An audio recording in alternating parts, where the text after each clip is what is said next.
Hey, Bills Mafia. We know there's only one topic every day. All Bills, all the time. And now Matt Beauvais and Sal Capaccio are going really deep, talking Bills all year long, because it's always game day in Buffalo.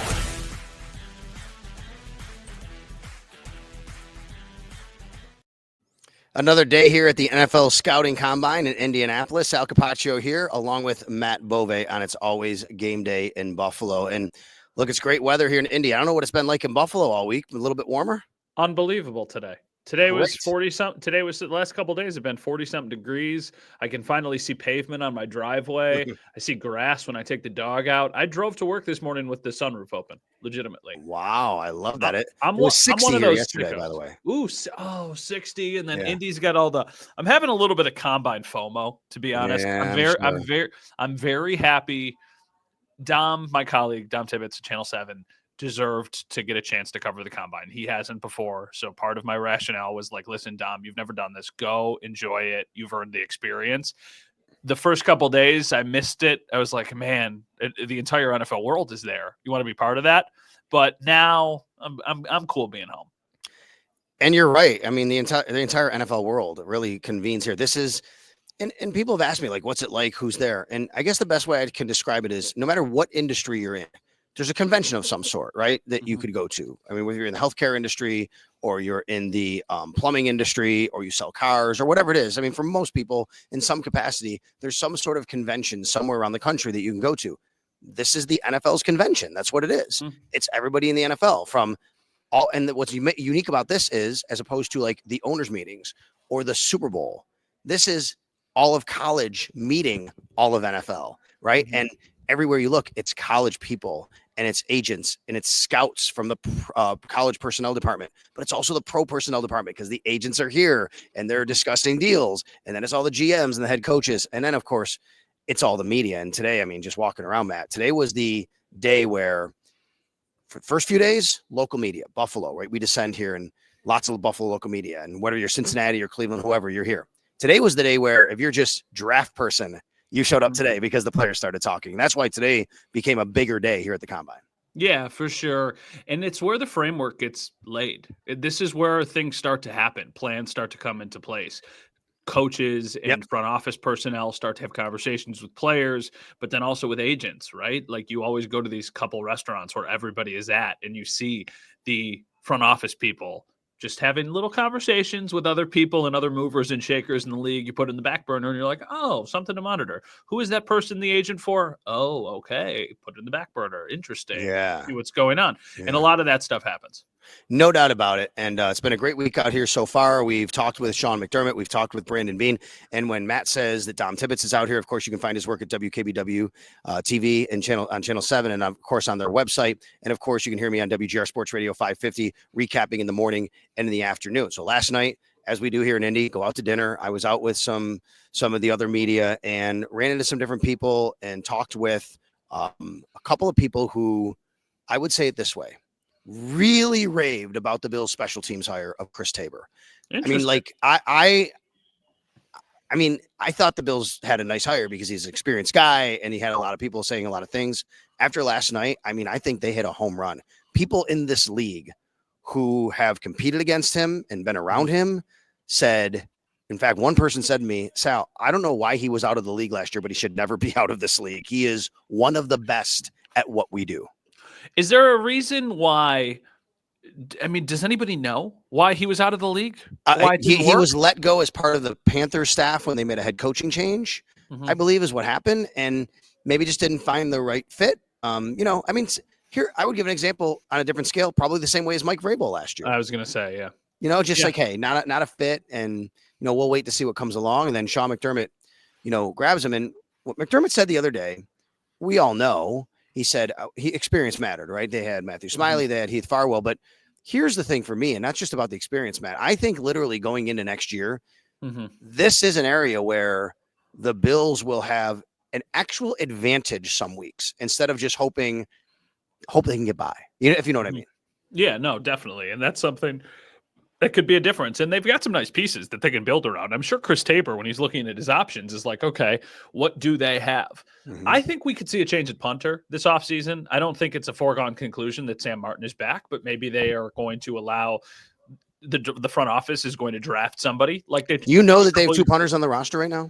Yeah, because they signed the futures punter at the end of the season, and then obviously Sam Martin. But I believe Sam Martin is owed some money when we get to the new league year, and it's not nothing. So I could see a world where they go into training camp with somebody that they draft, and then the person who they signed the futures. Why am I blanking on the guy who they signed? Camarda.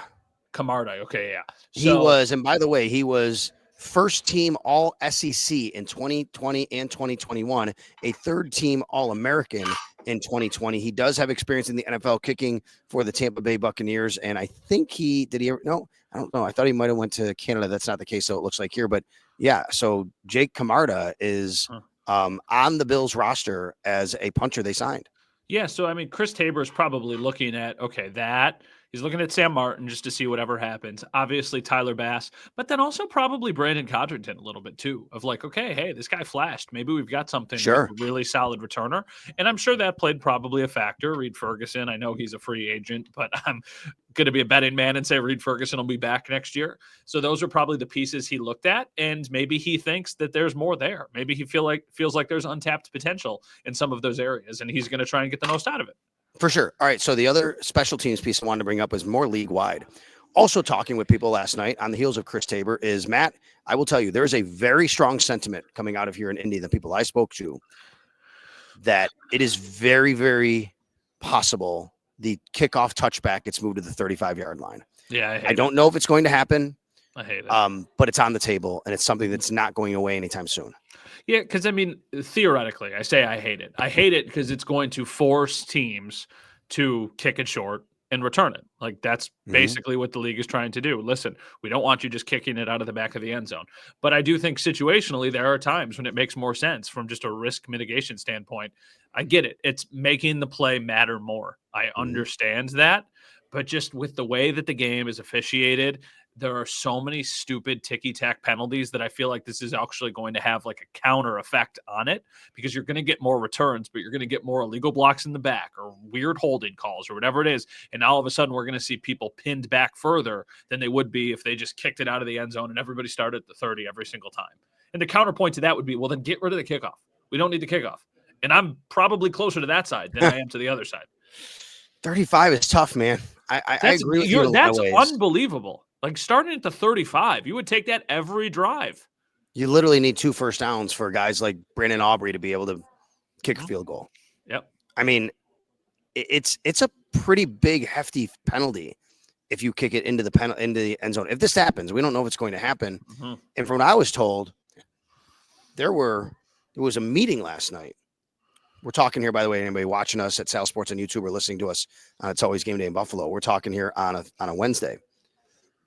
Excuse me. On Tuesday night, there was a meeting with all 32 special teams coordinators because the league wants to get their input. What do you guys think? What do you want? Like, what do you think about all these changes? And there are people who are younger special teams coordinators, I'd say, who, from what I was told, are like, hey, tell me what you want me to do, right? Because, hey, this is their job. They're in this league. There's some older special teams coordinators, been around a long time, who are very staunchly against it or even for it and get really upset and want this or want that. And this is something the league is obviously trying to A, keep the play in, but B, mitigate injury.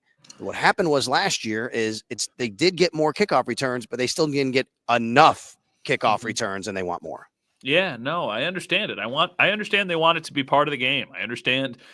Even you listen to Sean McDermott talk as somebody on the competition committee and the importance of the play and how it matters and how they don't want to take that out of the game. And I understand all of those points, but I do feel like it's a multi-layered conversation that's not as simple as just, okay, we'll make touchbacks to the 35. I feel like in that instance, they've already made such drastic changes 5 years ago. I don't think we ever would have thought it got to this point. I feel like you need to let those changes marinate a little bit. It's a great point. They have. Can I tell you something? Let me stop you there. It's a great point that you just made, because I will tell you that was a sentiment that came out of that room from what I was told, which is there are people who said, why are we making such drastic changes so rapidly? Can we not just let kind of things go a little bit and then we'll see where it goes to and make them more incremental? That's what I think. I mean, they just implemented this last year. Yeah. I remember being at the NFL owners meetings, talking with you. We were doing the podcast out on the patio into the sun. Yes. It was beautiful outside, and we were talking about how this was happening, how the change was being made, and we didn't know how it was going to impact the game. That was less than a year ago. You have one season Yeah. of evidence and data right now. Let this go a couple years. And then if you feel like you have to make a drastic change, but what casual fan or even what diehard fan is coming out of the last NFL season and saying like, man, I think we got to punish kickers for not for kicking it into the end zone. I feel like it's a little bit too easy. I don't get that sense. All right. And just on a side note on that, I wouldn't be surprised if there's also some stuff again about onside kicks this year that come out at the owners' meetings you get put on the table. I know that was widely discussed in this special teams coordinators meeting last night. Another rule that Sean McDermott touched on, the tush push. And what's really interesting to me here is McDermott is in charge of a team that is great at it. And other than the Eagles, the Bills are the best at this in the league, and they use it a lot. And they're a team that, hey, if you're going to ban it, it's going to hurt them. But yet Sean McDermott actually doesn't like to play. And he said that he doesn't like to play that much. And I think that's interesting that he's separating himself as the Bills head coach, where it's very beneficial for him, to competition committee, Sean McDermott, where I'm trying to be a steward of the game and look out for the long term. And I don't love it. I don't know where this goes. I did ask Andy Reid about it yesterday. I said, your team was great at stopping it. What do you think about the play? He didn't say he was against it. He's like, it's a great play. It's tough to stop. Very interesting. I mean, the way you stop the tush push is not getting yourself into that position in the first place to have to stop the tush push. I think it's commendable from Sean McDermott to be going out and saying vocally that he doesn't love the play, even though it's a play that his team has success with. You could make the argument maybe it's a bit hypocritical of like, well, if you don't love the play, why are you doing it? The answer there would be because it's effective and we're really, really good at it. And as a football coach of the Buffalo Bills, my job is to have as much success as possible. But as a member of the competition committee, I am trying to protect the integrity of the game, grow the game, and keep everybody as safe as possible. So I think that's commendable. I also think him saying that has no bearing on what will happen next year, assuming all things stay the same. If the play does not get banned, the Bills are still going to be running quarterback sneaks on 3rd and 1 and 4th and 1 or whatever it is, and they're still going to probably be pretty good at it. And what Sean said is right, which is there's an injury risk there. It doesn't, he says it doesn't don't love the way it looks. That's what a lot of the complaints are, or the anti tush push people say. The injury risk thing is interesting because what the reasoning is that it's not going to be banned. I'm telling you right now, I don't think it's going to be banned this year. They're still not. It's because they don't actually have injury data that supports the injury part. And the league has said kind of like, hey, you can't just do it because you think there's going to be injuries. You actually have to do it because there are injuries and there's not enough data to support that's being the case, which is why we're probably going to still have the tush push as part of a play. Yeah, I think we're going to see a very similar outlook going into the next season as we did this past season. I feel like the special teams rules are going to stay the same. The tush push rules are going to stay the same, just because on both of them, the sample size isn't big enough. The tush push is a bigger sample size because we've seen it for the last several seasons than it is with the potentially moving the touchbacks to the 35-yard line. I just am kind of in the mindset of like, if it's not broke, don't fix it. The tush push might be getting in that direction, but I don't think it's fully there yet. And special teams, I really firmly don't think that there needs to be any change. I personally don't hate the tush push. I understand it's weird and it's different and it's maybe not even more football. It's more rugby than it is football. But I just think that, I don't know, it's inconsequential. There's not really been times when I've watched the Eagles play and been like, man, this is cheating. Got to figure out how to stop it. Nick Sirianni, of course, agrees with you. He was asked about it, and he said he's family. What was his family. word? Like, I'm insulted or something. Yeah, there you go. Makes sense. Makes sense. We feel the same. Nick Sirianni, by the way, asked by our colleagues. One of them, I don't remember who asked him. Andy Young or John Scott. They're both standing there, and I couldn't tell who asked him, but asked him about Jamestown, his pride for his hometown, and had a really great response. So if you have a chance, go look up Nick Sirianni talking about Jamestown and Southwestern High School and how it shaped him to be the man he is and the coach he is and all of that. So very cool on that front. All right. Speaking of around the league, some storylines emerging here. And the more people I talk to, I can tell you that it feels to me like the Pittsburgh Steelers are not going to be in the Matthew Stafford sweepstakes, if you will, if he actually becomes available.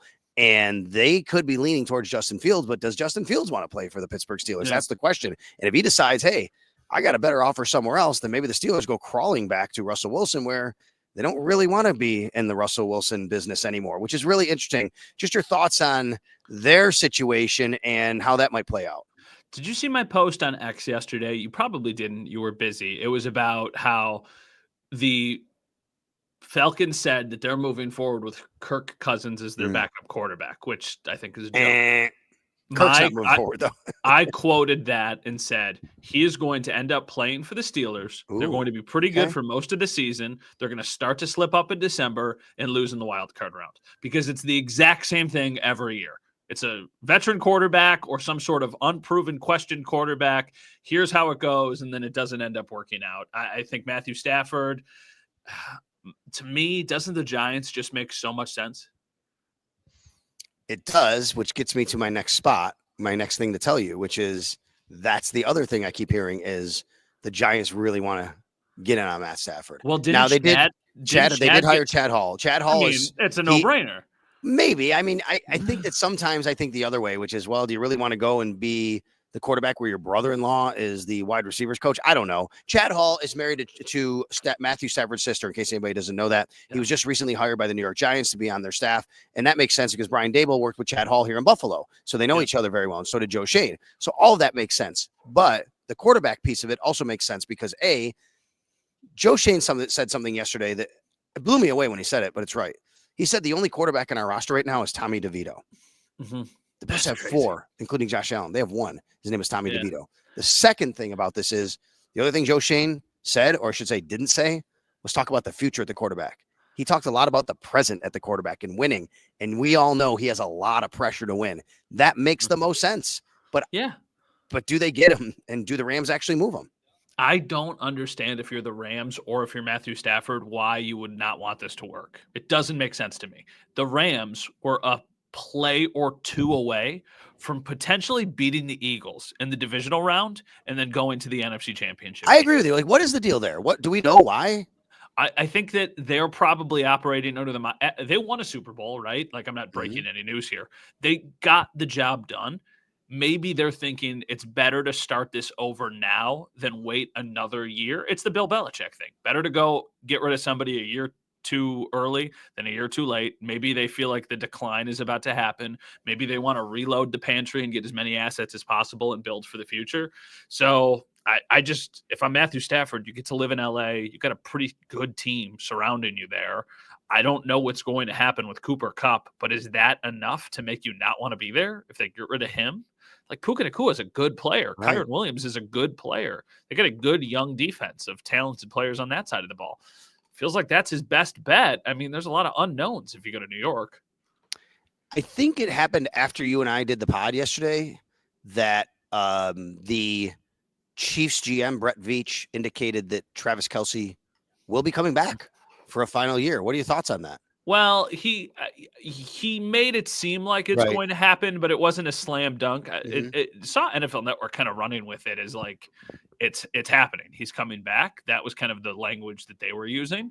So maybe it is definitely happening. I'm not surprised. I never really thought that it was legitimate that he was going to stop right now, even though he's taken a step back. I still think he's a pretty good player. And when you've got Patrick Mahomes as your quarterback, like realistic. I mean, they've been to the AFC Championship every year since 2018 or 7 straight. So like, pretty good bet you're going to be playing for an AFC Championship or a Super Bowl. Probably don't want to leave that. No, I agree. It's it feels like I guess what I'll say is, even if he comes back, is he really that? He's not the same player anymore, right? And like how threatening is he? And how much more threatening does he make a Chiefs offense? At times he was really great last year, but those times weren't a ton.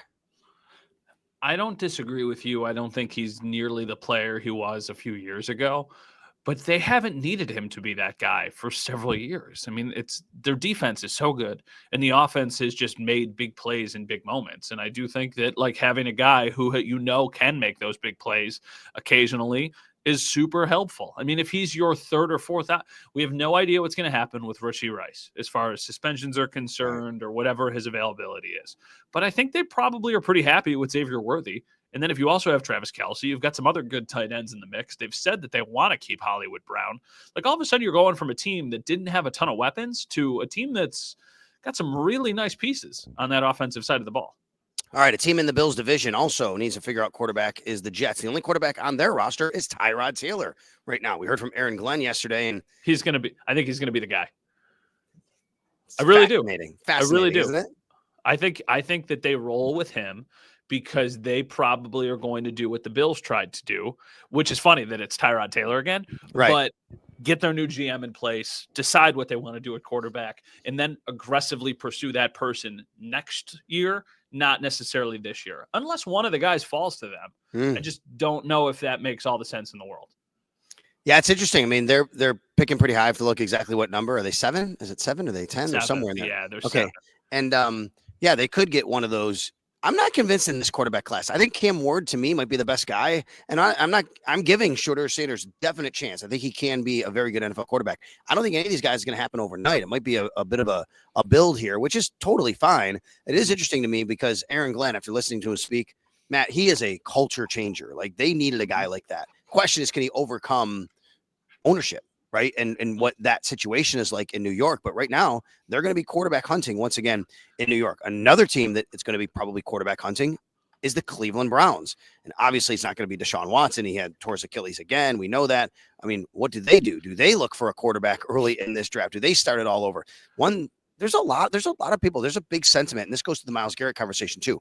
There's a big sentiment here from a lot of people from Cleveland media who think they kind of just need to tear it all down again and start over. But some people think, no, go out and get a Matt Stafford. Go out and get somebody. Bring in Sam Darnold. Bring in Kirk Cousins. That's how you bring Myles Garrett back, and then you can compete.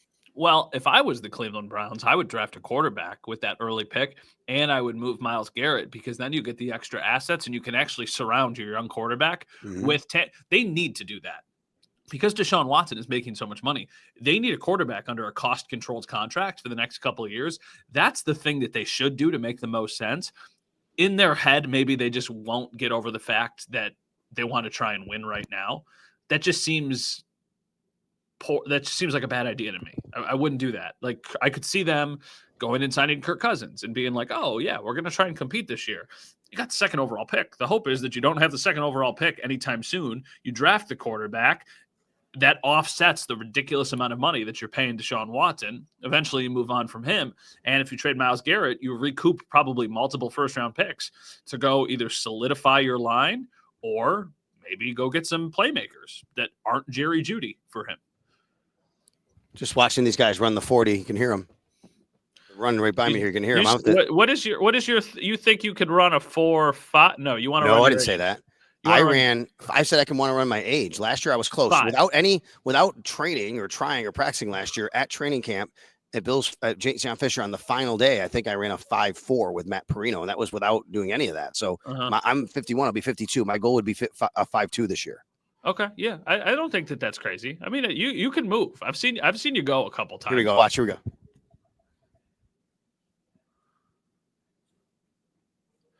These guys are moving, man. These are big guys, and they're all moving out here. They're all the 40-yard dash time, and that's going to be coming up. Got to get your stopwatch there. Yeah, I know. I got to figure that out. All right. Get the stopwatch. One of the big news items coming out of the NFL scouting combine this week is the Bengals general manager saying they are prepared to make Jamar Chase the highest paid non-quarterback in the NFL. I'm not here to tell you Jamar Chase doesn't deserve that. He is amazing. What I am here to tell you is I'm pretty surprised the Bengals are putting that out there because now you got to do that. You can't say that and not do that. It really sounds like they want to bring them all back. They want to bring back all of their big, high-priced free agents. Jamar Chase isn't a free agent, and I totally agree with that.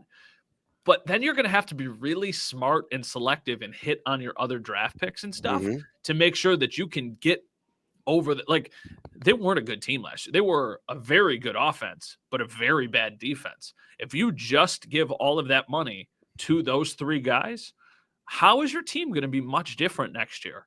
But it doesn't seem like they're entertaining anything else. I feel like all 3 are going to be back. Yeah, I mean, the T. Higgins one is interesting to me. I mean, I think you could talk about that all you want, but if you're going to pay Jamar that much, how much do you want to tie up into your wide receiver room as good as T. Higgins is? I think that at the end of the day, I don't know if you can make all of that work. I would say, though, give credit to Joe Burrow. He's he's been kind of tweaking it, right? Like, hey, you got to make this happen. I'm Joe Burrow, and I'm telling you, like, if you want me to stay here the rest of my career, you need to make this happen. I mean, he hasn't said it that way, but it feels like he's saying that. Yeah, I mean, you're right, though. If they give Jamar Chase $40 million and then they give T. Higgins high $20 million range, and then the other guys you've got in the room, I mean, you're talking about $75 million dedicated to the wide receiver position, which is just bananas when you think about they're also paying Joe Burrow a ton of money. I mean, you would be talking about, essentially like not quite 50%, but almost of just those three players on offense. All right, so 2 Bills-related items before we head on out of here on this edition of It's Always Game Day in Buffalo. Number 1, Jason Peters has announced his retirement. Yes. After 41 years old, right? I think 41. Amazing. Good for him. And it's funny. I was thinking like he's the next former Bill to go into the Hall of Fame, I think, right? He's going in 5 years. Is there another former Bill? Maybe, but every time I look at the list, there's nobody that's really, except for Steve. We know Steve Tasker could do it. And if that happens, it's through the senior committee. So I don't want to disrespect that or discount that. And we all want Steve Tasker to get in. But aside from that, I think Jason Peters could be the next former Bill to get in, unless there's somebody over the next couple of years, or last few years that's retired that played with the Bills for a cup of coffee that I'm forgetting. Is Marshawn Lynch in yet? He's not. Well, Marshawn Lynch will be in the Hall of Fame. Would he get in before Jason Peters? Is he a first ballot? He's been retired for a couple of years. Okay, well, actually, I shouldn't say. I do have one. Frank Gore. Oh, yeah. Yeah, that's a good point. Is Frank Gore definitely a Hall of Famer? Oh, it's one of my pet peeves when people say he's not. I just think, come on, at that position, I don't care if he's a compiler. He might be. He was a compiler for more years than anybody could be a compiler at that position. Like, he was really good. He might not have been the greatest. I understand why people say he was never the best in the league in any one year, but I do think he's in. I don't know if he's in the first ballot, but he's probably a guy. But hey, how about Jason Peters? I mean, when he goes into the Hall of Fame, as bad as it ended in Buffalo, we know that, he goes in as a former Buffalo Bill where he started his career. And Mouse McNally had as much to do with Jason Peters' career. Our buddy Jim McNally in Buffalo, who's still tweeting videos at the age of like 80, he's incredible. These old line videos that he does. And, he brought Jason Peters along and helped him become what he is. Yeah, for sure. Marshawn Lynch was a finalist to get into the Hall of Fame this year, but did not get in. Okay. So he is eligible now. I would imagine, to your point, if he's not a first ballot Hall of Famer, probably picks up some momentum in the next couple of years. I just think that he'll probably get in. So he might be the guy that's the closest to getting in. But yeah, Jason Peters, incredible. Why did that refresh my memory? Because this was definitely before I covered the team. Why did that not work? Why Jason did Peters came into the league as an undrafted free agent tight end, right? Hold on. But here's why. I knew all that. Okay, but that's why, because they moved him to tackle. No, why didn't it end up working? I know he got a contract extension. Why did they end up trading him to the Eagles? What went wrong? Well, I was getting to it because after moving him to tackle, he wanted to be paid tackle money of the top tackles, and they couldn't get a contract done. And they basically, like, right after they moved him, and then he solidifies himself. He wanted to be paid top tackle money, and the Bills are like, we're not doing that. Like, whatever the situation was in the contract at the time, they didn't want to pay him that kind of money, and it became a stalemate, and they ultimately traded him. Okay, interesting. They got something. Did they get a first for him? For Jason Peters? I believe they did. Was that the year they drafted both Eric Wood and Andy Levitre? Sounds right. Makes sense. I think it might have been. I have to go back and look at that. I'm going to look it up. I think they did get a first-round pick for him. And I think that might have been – yeah. Yeah, the Bills traded him to the Eagles, where he signed a 6-year, $60 million contract. Okay. Find it real quick. Was it a first-round pick? Because I got one thing left I want to bring up to you. The Bills received the 28th overall pick in that draft, a 4th-rounder in next weekend's draft, and a 6th-rounder in 2010. Jason Peters is the best left tackle in football, Eagles coach Andy Reid said after the trade. Oh, yeah. He was absolutely great. Okay, I'm going to leave you with this. You're going to be very excited when I tell you this, okay? Uh-huh. Okay. There are rumblings here at the Combine, mostly among people, our media circle, so you can, people we talk to, but a lot of people who believe there is a possibility the Bills are going to Ireland to play the Steelers. Gosh, I'm equally thrilled and at the same time just thinking about now life. I want to be clear with everybody on this. Okay. Rumors. I was told this from someone who I trust that usually gets information, but not always correct necessarily. Okay. A couple of weeks ago. And I've kind of dismissed it like, no, I've heard the Packers. We've all heard the Packers. But there are people here who I've talked to said, no, I think it could be the Bills. I don't know. And I don't know. And yeah, we know Mike North, right? We have him on the podcast. I know Mike North. I haven't asked Mike North, and he wouldn't tell me if I asked him right now anyway. And he might say it's still to be determined.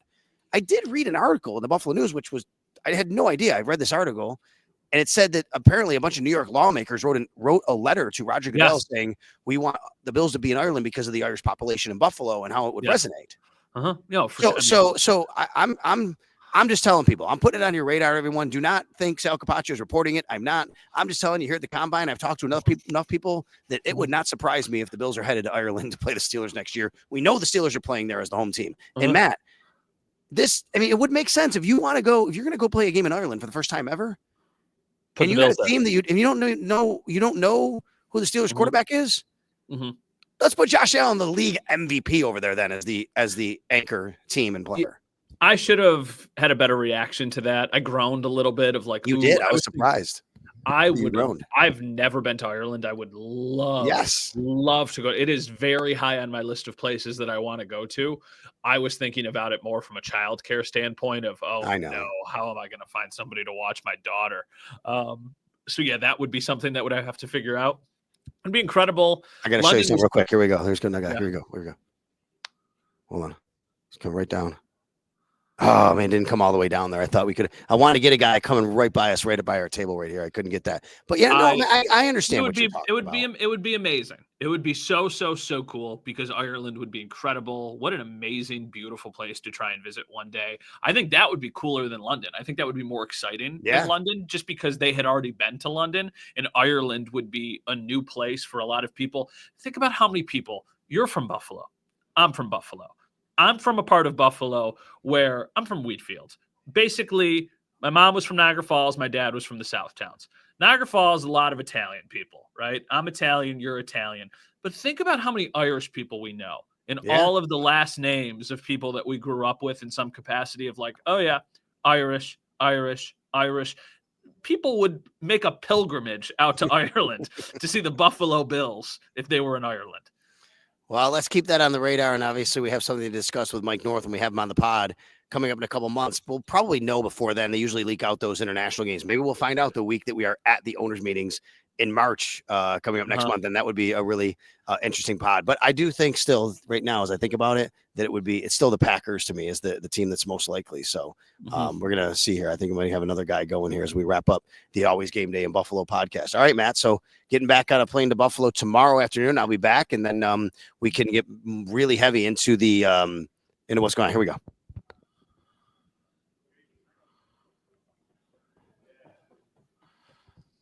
I'm faster than that. That was pretty cool. I'm faster than that. That was pretty cool. I love that. I love that. All right, buddy. Safe travels back to Buffalo. All right, thank you very much. We'll have more next week. Yeah, we'll talk more about free agency and what the Bills have going on. Follow Matt, of course, at Matt_Bove and WKBW TV. Follow me at Sal Sports and WGR. And of course, thanks to Mike Robbie. And of course, you can. Can I say? Okay, so I hate being this person, but I'm going to be this person because we just started an Instagram page for Channel 7 that is going to be specifically related towards Bills content. Leading the charge _Buffalo. Okay. I have set an unrealistic goal in my head to try and be at 1,000 followers by the NFL draft. Okay. So that's going to be where we post a lot of Bills content. Still going to be on X and on YouTube and all the places where it was before. But I wanted one dedicated place because we have so much of it. So that'd be cool if anybody wanted to go follow it. You got it. Go follow him at Leading the Charge _Buffalo. I got it. All right. Thanks a lot for tuning in. It's always Game Day in Buffalo. We'll talk to you next time.